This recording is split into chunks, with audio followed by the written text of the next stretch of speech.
Time to take a look at default routes and host routes in IP version 6. And I've taken everything off from previous videos, including the statement, the static route, using the link local address from the last video, ran show IPv6 route static, just to be sure we didn't miss anything, and we have another clean slate. Let's go ahead and write a default route, and not much to this at all.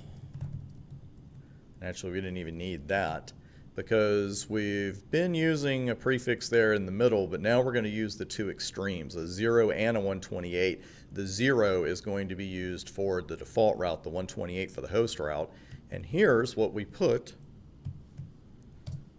for the destination network. That's it, IPv6 route, double colon, it's 128 zeros represented by 2 colons. It's the best zero compression you can get. It's the most zeros you can compress, actually. So your default route is simply IPv6 route, double colon /0, and then you're going to put either, sorry, use that phrase again, local exit interface or the IPv6 address next hop. And here on router 2, since this is the only interface we're using, we'll use fast Ethernet 0/0. I think we have some options after that, but none we're going to use.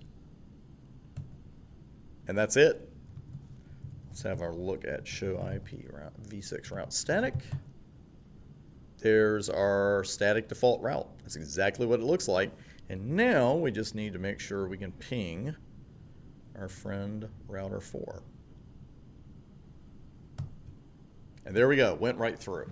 So that's a static default route in IP version 6, nothing to it, double colon /0. Now, a host route, we're going to use a 128-bit mask for that one, because just as in version 4, version 6 host route is a route for one destination and one only. And we've seen some of these. We saw those local routes in an earlier video. After we enabled IP version 6 on an interface, it put a connected entry in and a local entry in. The local entry was pointing to the IP version 6 address we actually put on the interface.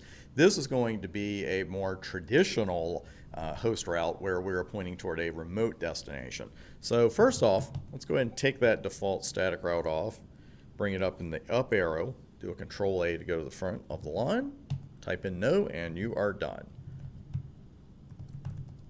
And because I'm just that way, you know I got to verify it. Show IPv6 route static shows nothing. Let's go ahead and get the host route to that one IP address over on router 4 and get that in place.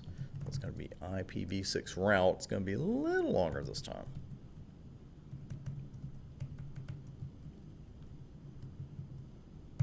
This time we're putting the 4 in there because that's the host portion of the address. We weren't doing that before with our static routes.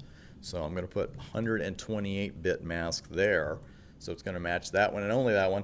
And we're used to this by now. You're either going to put the you-know-what, the local router exit interface, or the next hop address, and we'll just go ahead and put the interface here as well. And that is a host route in version 6.